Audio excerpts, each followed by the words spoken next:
Hi, thanks for staying with us. You probably know the name Chris Kraft, St. Lucie County's tax collector. We're going to talk to him today to find out what that office is all about and what it provides for the citizens of Port St. Lucie. Thanks for joining us today, Chris Kraft, St. Lucie County tax collector. Good to have you here. Yeah, thanks for having me. It's a great time to be in here. Appreciate you taking a few minutes to talk to us. Tax collector's office. Well, many people probably knew you already as a St. Lucie County commissioner. You served there how many years? 2 terms, 8 years. 2 terms, 8 years. Served as chairman twice. So you certainly know the county very well. Yeah, we know the issues, knew the finances of the county really good, which I think is what helped out with the campaign. I had a great relationship with all the city council here in Port St. Lucie, and we're continuing that relationship today. It's important for that to happen, even though sometimes you'll hear about things that seem like there's some dysfunction, but really the elected officials have to work together to make good things happen. The old saying, you don't want to see how sausage is made, you just want to eat it. Yeah, in the end it comes out right. That's right. In the end, we've got a pretty good community because of it. Yeah. So let's talk about the tax collector's office. This was a little transition for you from being one of 5 votes, the one on the board there, on the commission, yeah, to being the guy at the top of this office here.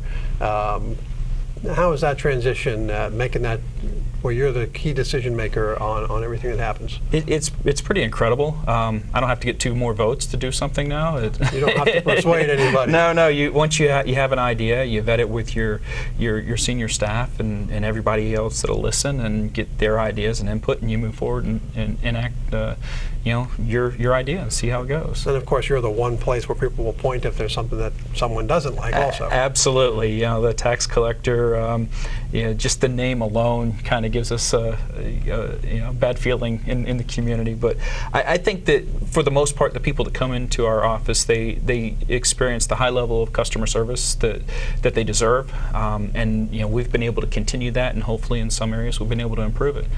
The word tax collector is a little bit of a scary word. I guess we've just been taught that, but somebody young and personable has been elected to office, and somebody who knows so many people throughout the community.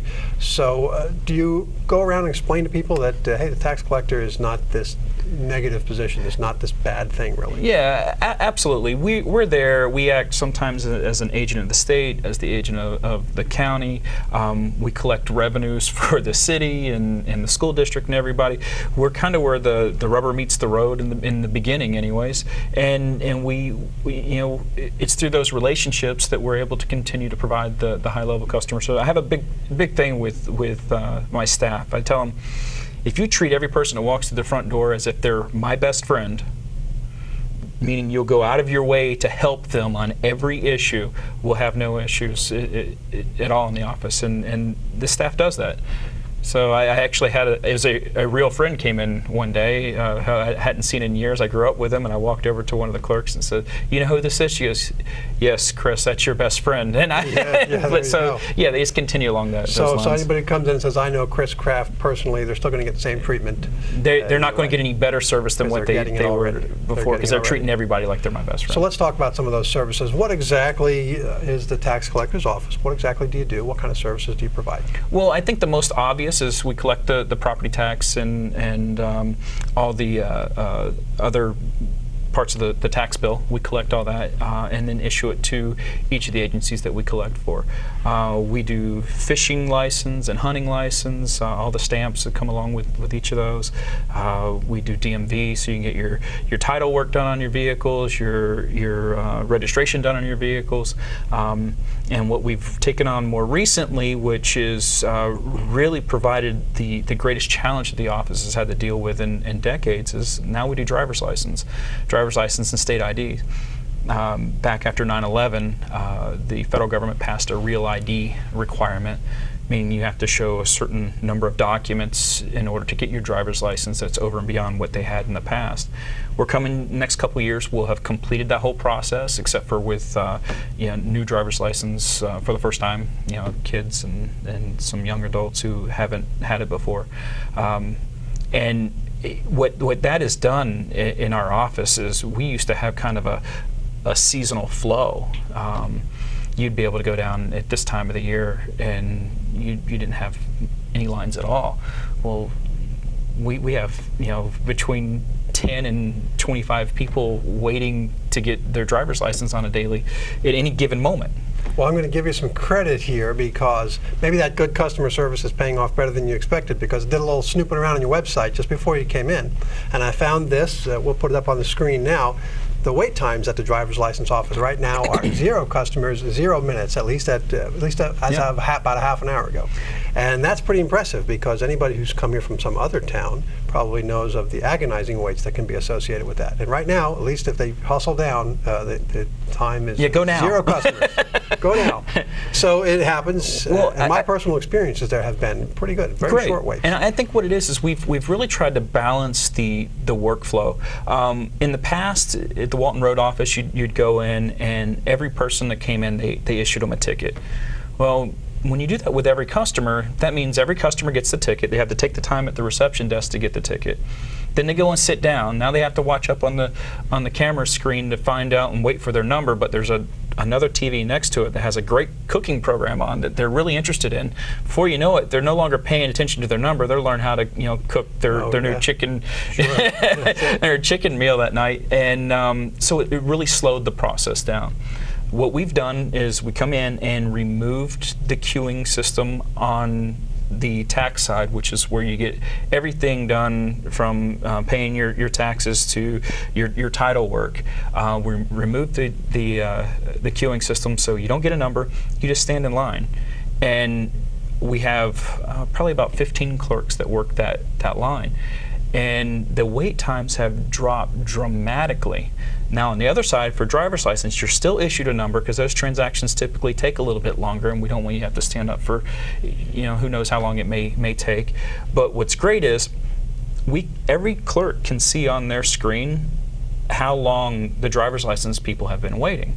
So we can move in and out, and everyone's cross-trained now, so everyone can do a driver's license. So if we get a little slow on the tax side, they can start pulling the people out of the driver's license side and get them out of there. Very good. It's a very efficient way to run. It's unbelievable. And the link on your website is real handy. What are the wait times? You just click there. Absolutely. It's right on your home page, and people can see what they can expect. And we're working on a mobile app that'll help them out with that as well. Great so idea. They'll be able to go right on their phone, and they're out and about that day. They can keep checking it all day long. Okay, wait times are where I want it to be, and they shoot over to the office. Great. Sometimes technology really can be helpful that way. Yeah. The customer service has always been good, and as you mentioned about the new federal requirements for better identification, that's so important to have good customer service, because that's got to be really frustrating for people who don't have all those documents in order. Maybe somebody who has come here from another country, an immigrant of some kind, getting that in order can be exasperating. But it takes patience to work through all that. And it does, and that's one of the things that we've also stressed with all the employees. You have to understand that when people come to our office, they don't have many other choices but to come in there. So we need to understand that we may have a bad day. That customer, we're not allowed to have that bad day. We need to make sure we treat that customer as understanding as possible and understand how stressful it is for some of these folks. Someone may be going to catch a flight tomorrow and they just realize their driver's license is expired. They don't have all their documents in front of them. They're not going to be able to get on that plane without the right photo ID. So we make sure everyone slows down, hears the customer. They're very empathetic to what the customer's saying, so they can relate with them. And then we bend over backwards to help make sure they have, if they don't have all the proof of address that they have, well, is there something that we can print out? Can we print out a tax bill that has their name and address on it? So then those are the little steps that we'll do internally to help the customer get out of there. Right, to bring them along. Let's talk about your website some more. You do have a lot of other features on here, other things that people may find useful. As you mentioned, the hunting and fishing licenses. You're a connection to the state for a lot of these things. How does that work? Basically, we're just an agent, just as Walmart or any of the fishing places are. You come in and you go to any one of the clerks and you can get your license and walk out, usually within 10 minutes. Simple. And that's required for anybody to go fishing in any fresh water? Fresh water, and even salt water. You're supposed to have a license it doesn't cost you anything, it's a free license, but you're still supposed to have a saltwater license to fish from onshore. Okay, now if sometimes somebody may not agree with some of these things, they may not like the idea to have to get a license or whatever, but you are the mechanism set up to make it more convenient locally here. You're not the person who imposes that on them. Correct. Any more than you're not the person who imposes the property tax on people that they pay to your office. Correct. And What we do is we hand them the numbers and names to all the legislators and have them change the laws. there you go. Yeah. The tax rates are set by the cities and the county. Yeah, call the county.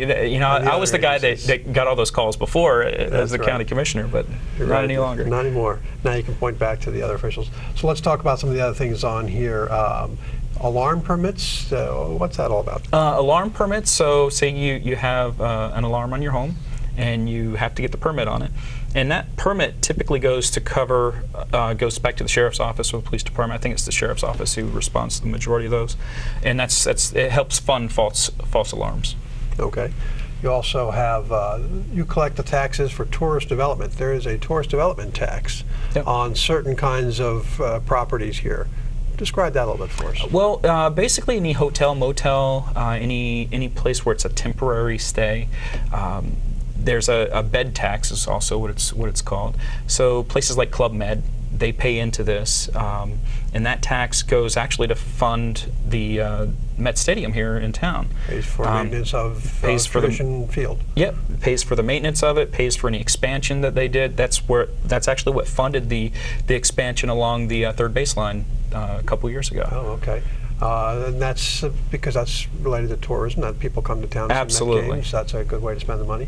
And I believe that also just to promote tourism in general. You promote tourism with it. Lucie.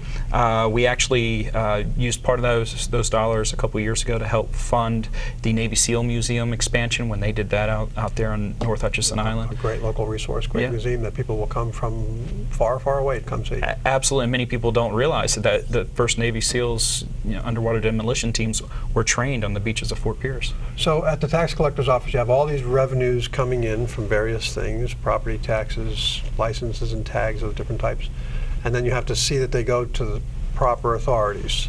Must take a team of accountants to make that happen? Our finance department probably has 4 or 5 people in it, and we make monthly disbursements to each of the agencies that we collect for.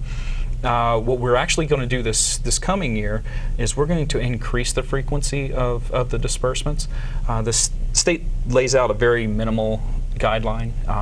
In the first 2 months when tax season starts, we have to issue every 2 weeks, and then it goes to once a month. The problem with that is I'm left holding all this cash that I really don't need to have. It's not my job to make investments. Even though I do have the authority, it's not really my job. So what we want to do is get that money into the hands of the agencies as quickly as possible so that they can make those investments as they see fit, as opposed to me making a short-term investment that doesn't make any return at all. Okay, so is there an advantage to why people would send their property taxes to your office rather than to the individual agencies that are collecting? It's a matter of convenience. There are several agencies that collect. It's streamlined.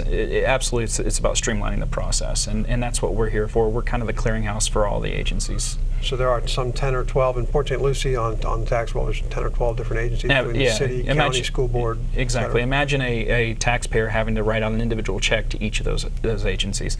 It probably wouldn't turn out so well. So there's a lot of responsibility involved in making sure that money coming in is going back out to the proper authorities. Absolutely. And seems to be working smooth so far, and so do the customer service skills. You've got some changes in your office hours going on. What's that? What are the new hours? Absolutely. What's happened over the last several years is the state has just passed more and more responsibility into our office, and we accept it gladly. The problem is we haven't really had a structure that allowed us to train our people with all these additional responsibilities, and the changes that come down weekly from Tallahassee, or maybe there's a change in the rules and for you guys, or whatever we do for different agencies. When they change the rules, we need to have meetings with our staff and get them up to speed. Oftentimes, from the ones that come from Tallahassee are pretty complicated, and it takes several different segments to get our staff up to speed on those. So what we're doing is our hours currently are from 8 a.m. to 5 p.m. And if we're going to have meetings with our staff, we've either got to do in small little groups throughout the day, and it could potentially take all day to have that, or we do it before or after work and we have to pay overtime for those meetings. What we want to do and what we're getting ready to implement is changing our office hours from 9 a.m. to 5 p.m. And our staff will start at 8:15. From 8:15 to 9 o'clock is when we're going to use that to train our staff. So what ultimately will happen is the experience that the customer has when they come in is going to be much more complete, much more efficient, and they're going to spend that much less time in the office. It's all about making sure my employees have everything that they can possibly have to serve the public. Things change so much between laws and procedures and then the technologies to make all of this great stuff happen. Sure, you need that time. So, Yeah, I mean, that's not an unreasonable change at all. 9 to 5. That's no, nothing wrong with that at all. it's fine. And if we happen to get done with the training early that morning, we'll open the doors a little bit early. But it's about making sure that when a customer has an issue, my clerks are prepared to take care of that issue then and not have to call a supervisor or go through a whole rigmarole to make it happen. Right. Sounds like a lot of managerial attention to just keep it running efficient and smooth. Absolutely. And keep the employees at their sharpest. Yep. Well, great. Chris Kraft, St. Lucie County Tax Collector, appreciate you taking a few minutes to come talk to us today. Thank you. It's my pleasure. About an office we don't get to hear too much about. That's good. We haven't had you in since you were elected. Last year, was it November? Yep. Yeah. So maybe we'll bring you back again some more in the future if issues arise. We'll talk about it and let people know what their tax collector's office is all about. Thanks, Ed. Good to have Appreciate it. you. All right. And we'll be back after this quick message. Stay with us.